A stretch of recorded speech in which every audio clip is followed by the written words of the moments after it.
Welcome to Bhutan This Week, our weekly news magazine program with me, Kilatin. Our top stories this week. Bhutan's export rate to India increasing.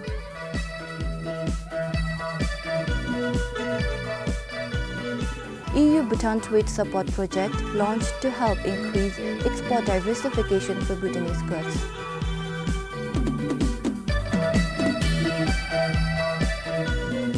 LGBT community in the country face challenges in getting proper healthcare services.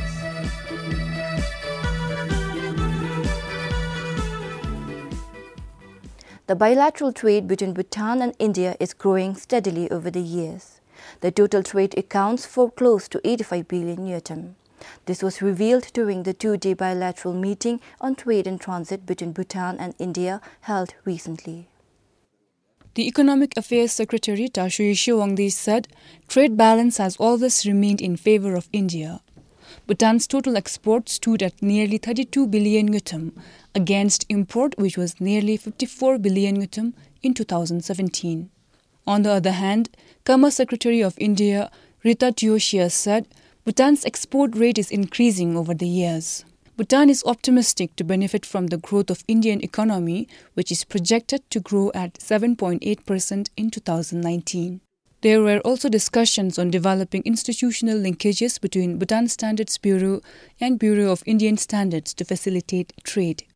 A press release from the ministry shared that the officials also discussed issues and problems confronting Bhutanese traders while trading with India, such as the impact of GST and associated challenges.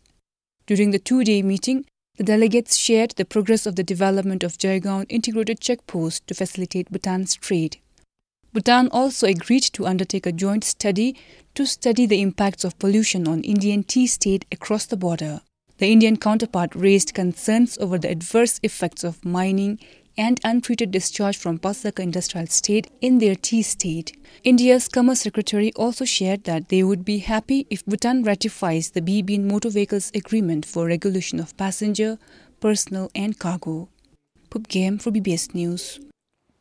Bhutanese producers of horticulture and textile handicrafts will enjoy better competitiveness in foreign markets following the launch of a new European project. The €4 million EU-Bhutan Trade Support Project is a 40-month project. Bhutan currently exports 80% of its resources to India. The International Trade Center said it is too risky for Bhutan if anything happens to the Indian market. Now this EU-Bhutan Trade Support Project will help in increasing export diversification. The International Trade Center will manage the project in collaboration with the government. The project aims to improve the Bhutanese market with value addition, market linkages and trade. Sectors, one is horticulture and the other one is textiles handicraft. Focus on connecting these two value chains to markets other than India. These two ingredients, other products, other markets, is what will help grow exports of Bhutan, and growth in exports means better jobs, better paid jobs, which is what this government in this country is looking for, as it has around 5,000 young Bhutanese coming to the market every year that they need to connect to an economic activity, to a job.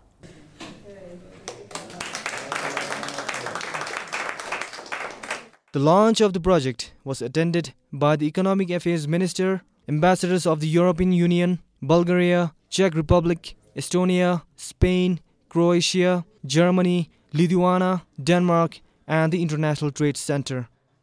This is Ringdandu for BBS News. LGBT community said the discrimination against them has decreased in the country over the years. Most of them are now making their identity public. Today, the total number of registered members under Laksam has increased to 118 from 98 last year. Thimphu alone has 67 of them.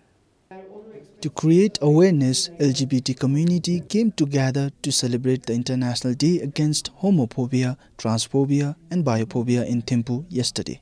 It is a small step towards fighting discrimination and violence against them. They have been marking the day since 2016, but a lot needs to be achieved. We have many people supporting us, but at the same time we have a few of them who make fun of us. Some of them are very supportive as they understand and accept who we are. If we had not come out in public, people would not have known about our existence. And for the ones who are still hiding their identity for the fear of being discriminated, it would be very difficult to come out.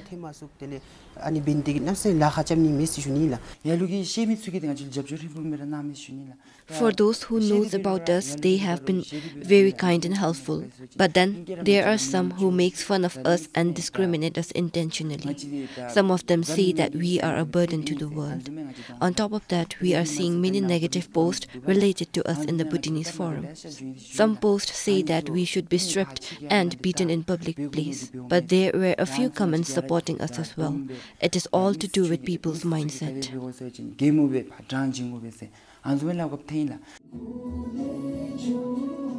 The group, which was first formed secretly in 2014, has come a long way. Basundoji for BBC News. While discrimination against LGBT community in the country has decreased over the years, providing health services for them is still a challenge. This is because health workers in the country lack the needed skills.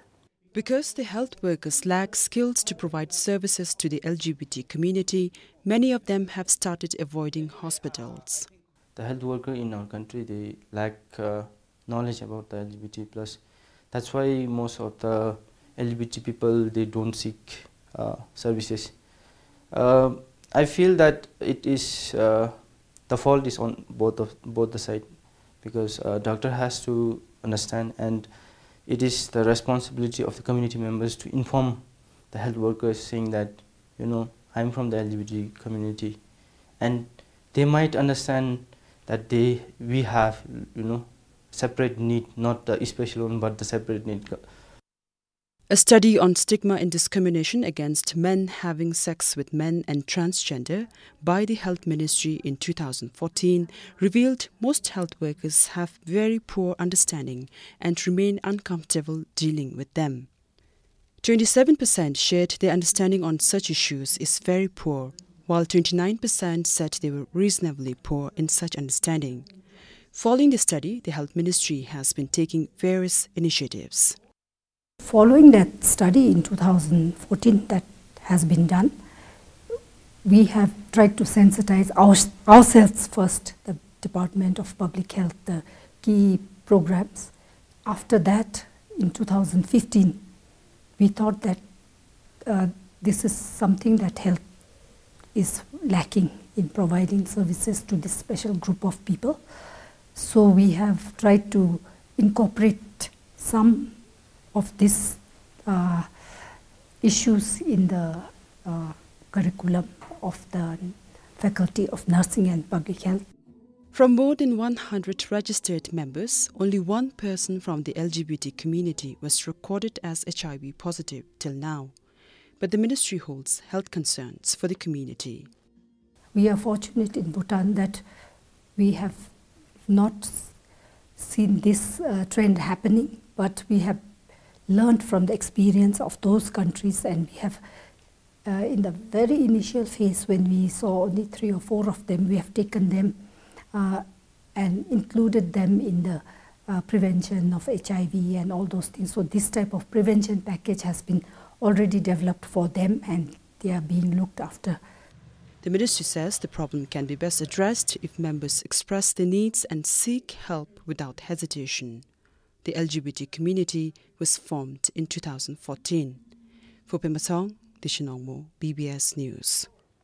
2 students in Phuentsholing immediately returned 49,000 nyutam to the rightful owner after they found the cash in the town last Saturday night. The students not only proved their integrity but also set an example for others. Today, they are acknowledged as role models in the schools. 18-year-old Pema Chuki and 19-year-old Tandin Wangchuk found a bundle of notes on their way home at Law Market in Phuentsholing on Saturday night. Without a second thought, they called police. The money was then returned to the rightful owner immediately. I had to call the police because I didn't know what to do with the money. And then I couldn't take the money home because I might feel guilty for the rest of my life. So through reflex, I called the police. Nice, it feels really good. As I returned it to the owner, he might be feeling happy, glad and stuff. As if we look from the third perspective, even if our money gets lost, we might go through tensions and depression, through stress, and I just couldn't handle it, so I thought of returning it. My friend went ahead of me. I saw a 50 Newton note. I was happy that I would get to recharge net back in my phone. When I picked the plastic, I saw bundles of notes. I was worried and even felt goosebumps. We decided to wait for the rightful owner. We waited for nearly 15 minutes. She then decided to call police. Today, the school appreciated me in front of whole school and set me as an example. I feel so happy and I'm hopeful that others will also take this as an example. Both the schools acknowledged the students for their honesty with a qadar and a small amount. Even the social media is full of praises for them. This morning when I came to school, I felt that I should acknowledge the girl. I didn't have time to discuss with teachers, so I felt that I should acknowledge the good work, because she is going to be the future leader of the country. And one of the value of our school is role model. And every children these days, they need a role model. So I felt that she is the right role model along with her friend Tashi. The person who lost the money thought he would never get back the money. He met the students and rewarded them.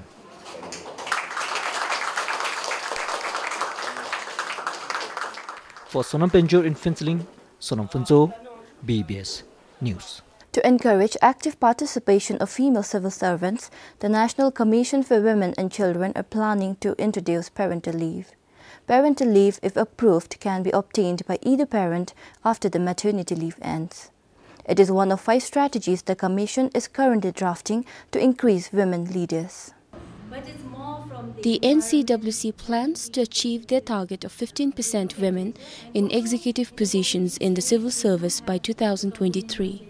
They plan to do this through 5 main strategies which were presented during a recent workshop. Parental leave is one of them. This is also expected to help retain women employees who leave their jobs due to difficulty in finding babysitters. Despite having maternity leave, women still face difficulty in raising children. The government has increased the maternity leave from 3 to 6 months. But again, after the 6 months, then what? Yes, we have flexi time, but again, it's not the same. And we also want to encourage men to have equal role in child rearing responsibilities. So from there, we would like to introduce the parental leave, and that would mean that either the mother or the father can take that leave. According to a report, today only around 9% of women are in executive positions. One possible reason, they say, could be because men are thought to be better than women in decision making. The 5 strategies are expected to change this. The reason that there is such a push to get more women in senior roles is because then there are different kinds of conversations that occur in organisations and in government departments, and then the people who are making the decisions are more representative of the general population. So from a consumer perspective, women bring a different understanding to what the problems are from men. The parental leave, as I said, is not only for women, so it will benefit women because since the father, the man, can also take the parental leave, then the woman can concentrate on her career as well. She doesn't have to stay long periods away from office if the father can take the parental leave. So this is one key benefit. Through this, they hope to provide women the opportunity to come forward to take up executive positions. Otherwise, how can you expect the women civil servants to move ahead when they take on 90% or 95% of the household chores and family, taking care of family? They're so busy doing that, and suddenly you expect them also to come to the office. The participants also discussed challenges faced by women employees. The draft will be presented to the government for approval. With additional information from Pema Selson-Sring, Sam Tendulkar, BBS News. Through the Consensus Building Initiative, RENEW is now in a better position to help victims of domestic violence. Consensus Building Initiative is a type of alternative dispute resolution with regard to domestic violence. Relevant stakeholders discussed the new initiative at the Consensus Building Program in Thimphu. According to RENEW volunteers from various districts, victims of domestic violence prefer coming to them over courts or police. In the process of providing their service, RENEW had a tough time as most of the volunteers had limited knowledge on legal matters. Moreover, mediating cases involving domestic violence without the court or police consent is considered an offense. With the start of this strategy, RENEW will now help people access both formal and informal justice arrangements, but only as facilitators. We are not a mediator, we cannot, because we don't have a license to draw agreement and all. We are not a paralegal, and we are not a free judge, or we are not a lawyer. We don't have any legal background. So best is Consensus Builder, where we are just there to facilitate, inform people. See, there are two types of justice system. You want a justice? Okay, there are two types. One is informal, the other one is formal. The volunteers also interacted with police officials and representatives from Jigme Singh Yuwanshu School of Law and Bhutan National Legal Institute.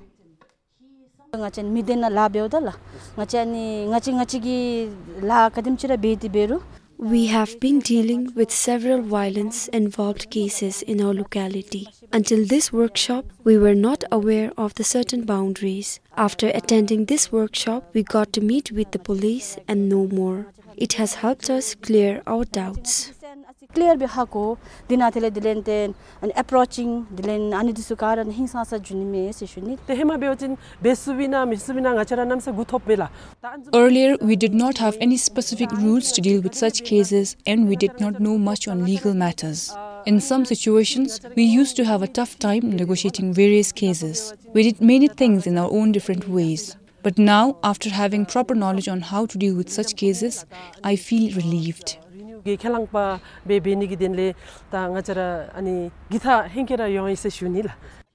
Henceforth, RENEW will take in all domestic violence cases falling under misdemeanor and below for consensus building.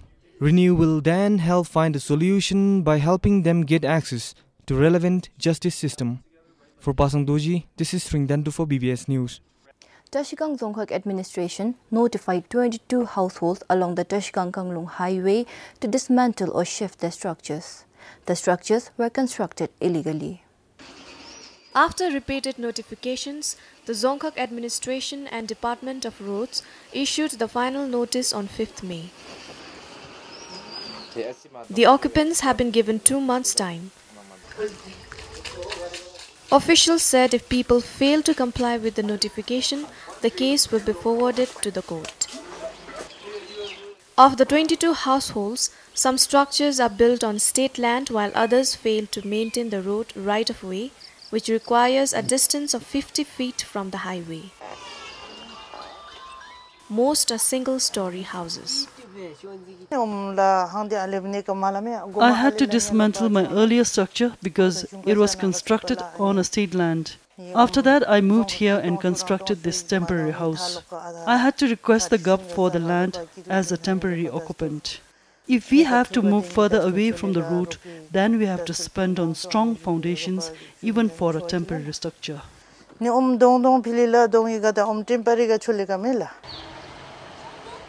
Like Ngawang, the other notified individuals are equally worried. They have no land to move to, and some have already spent a huge amount and taken up constructions on their private land. In between, time is running out. For Tsiringzam in Tashigang, Sonampem for BBS News. The benefit of Tarayana Foundation's support in Thirang extends beyond having proper shelters. It has also encouraged people to return to their villages. 51 years old Dan Bahadur Rai and his wife Bishnu Maya returned to their village in Barshung some 5 years ago. They were convinced of a better shelter, unlike in the past. Today, they live in a single-story house constructed with support from Tarayana Foundation. I left my village to work for the Department of Roads, mainly to educate my children. Now that has been achieved. We returned. Also, the other main reason is that we learned that Tarayana Foundation is supporting the Chiyok in constructing better houses. I decided to work in my farm. I was more encouraged to stay back after Tarayana Foundation's support to construct houses for us. They provided us with CGI sheets and 20,000 ngitam for timber. We also got other construction materials, starting from nails from the foundation. So far, as part of its Rural Economic Adaptation Program, Tarayana Foundation constructed 114 houses in Sirang. Tarayana Foundation is also supporting villages of 4 gyoks in the Dzongkhag with income-generating farming activities, sustainable practices, and education scholarships. For Namgyongchu in Sirang, this is Ringdandu for BBS News. A year ago, Kenrik Namsum Cooperative initiated mass banana cultivation in Brumbe and Shimgang. Some 80 acres of land, which was left fallow for decades, were used for growing bananas. And today, their hard work has paid off. Bananas are ready for harvest. More than 10,000 banana saplings were planted in Brumbe and Trongyawak. 3 different varieties of bananas are now ready for market. The Kenrik Namsum Cooperative expects to collect over 5 truckloads of bananas. With support from the UNDP, the project has been successful and we've been able to plant bananas in 80 acres of land in Brumbi under Trongyog. And now within a month, we hope to take it to the markets in Thimphu. The cooperative said the demand for organic bananas in the country is high, but nobody takes up mass cultivation. They are now waiting for a bumper harvest this time. The banana business looks good, and I think we are the first ones to take up mass banana cultivation. Other fruits are also growing well. Some 28 households are involved in this project after the new crash crop found a ready market with the cooperative. It looks like the local market will be flooded with these bananas from Shimgang, but will there be enough customers? Only time will tell. For Pemasam Rupin Shimgang, Kilatem, PBS News. After much ado, the long-awaited widening project of Tuksum-Tashianse Highway is finally happening. The work started last month. At the moment, widening works are underway for the 17-kilometer stretch between Buyang and Doksum. The Kholongchu hydroelectric project released 30 million ngitam for the purpose. Both the roads department and private contractors are involved in executing the project. The Kholongchu hydroelectric project has committed about 170 million ngitam for the widening works.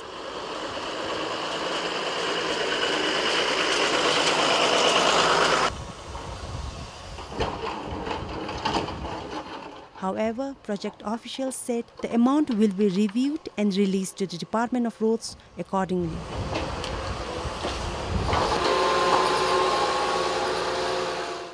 Initially, the department estimated about 871 million ngitam for widening and improvement of road between Chazam and Tashiangsi. Of it, about half was to come from hydroelectric project. In the meantime, the Department of Roads widened the stretch between Chazam and Duksum. Some portions are already blacktopped. As part of the widening project, 3 bridges along the highway will also be replaced. With increasing number of vehicles using the narrow highway, the need to widen it had become immediate. The issue was also deliberated in almost every sitting of the Dzongkhag Soktu.